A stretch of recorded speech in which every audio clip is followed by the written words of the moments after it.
Hello and welcome to my video Infowars Flat-Earth-propaganda is ridiculously bad. I recently stumbled on a Flat Earth video by Infowars and it was so full of ridiculously obvious lies, self-contradictions and self-debunking, I just had to do a video about it. So without further ado, let's take a look at this shit show.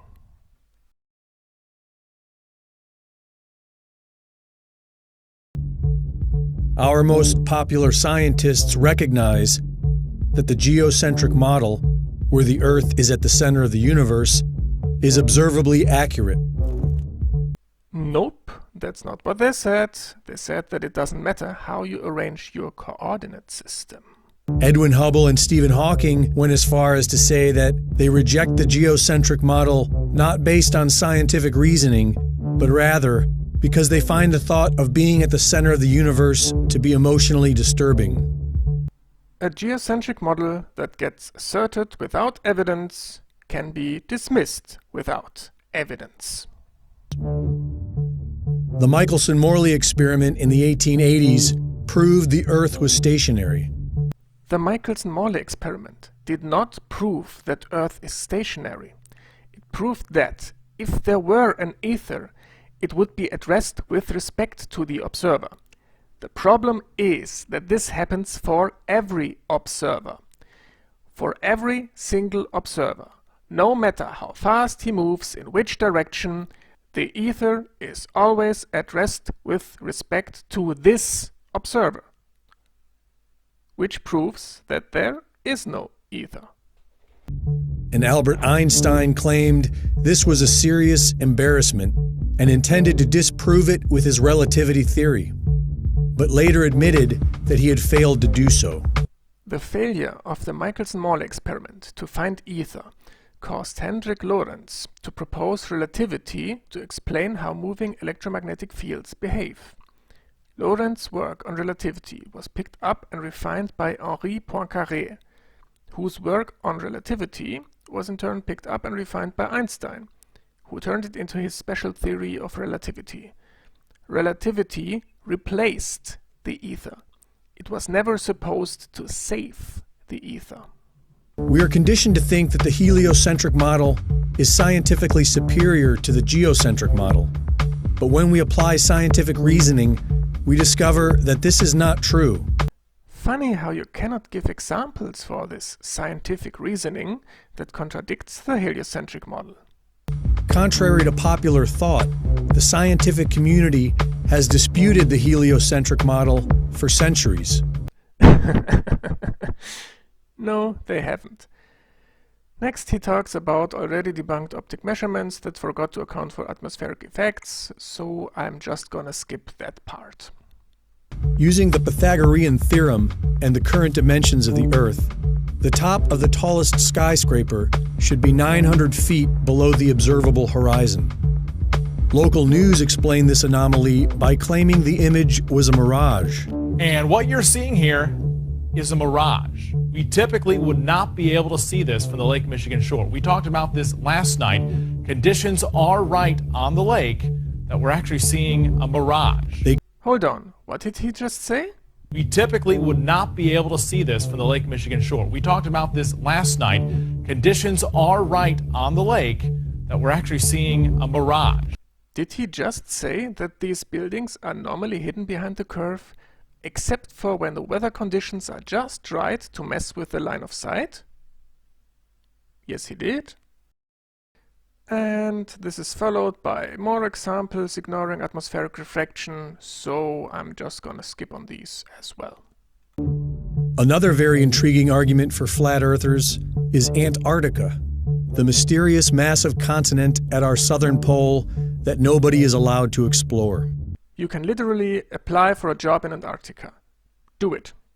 Now, there are 190 job openings. What are you waiting for? Are you a car mechanic familiar with extreme cold? They need people like you in Antarctica. Nobody has ever successfully circumnavigated Antarctica. Nobody? Fedor Konyukov has circumnavigated Antarctica 4 times already, and he is the current world record holder. So Seriously? Nobody has ever circumnavigated Antarctica? The azimuthal equidistant projection map, produced by the U.S. Geological Survey, has been used for centuries for the fact that all directions or azimuths are correct and all distances are at true scale. Nope. Only distances along the longitude lines are correct on the AES map. All other distances are incorrect.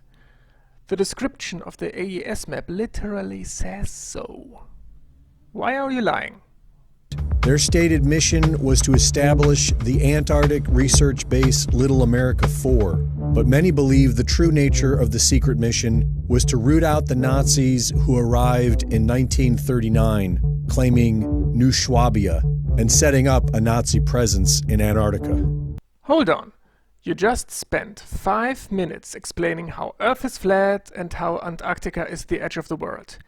And now you completely ignore that this military operation was planned with a map that says that Earth is a globe and that Antarctica is not the edge?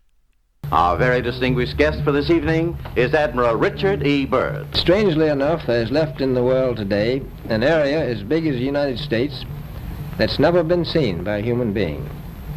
And that's beyond the pole on the other side of the South Pole from Middle America.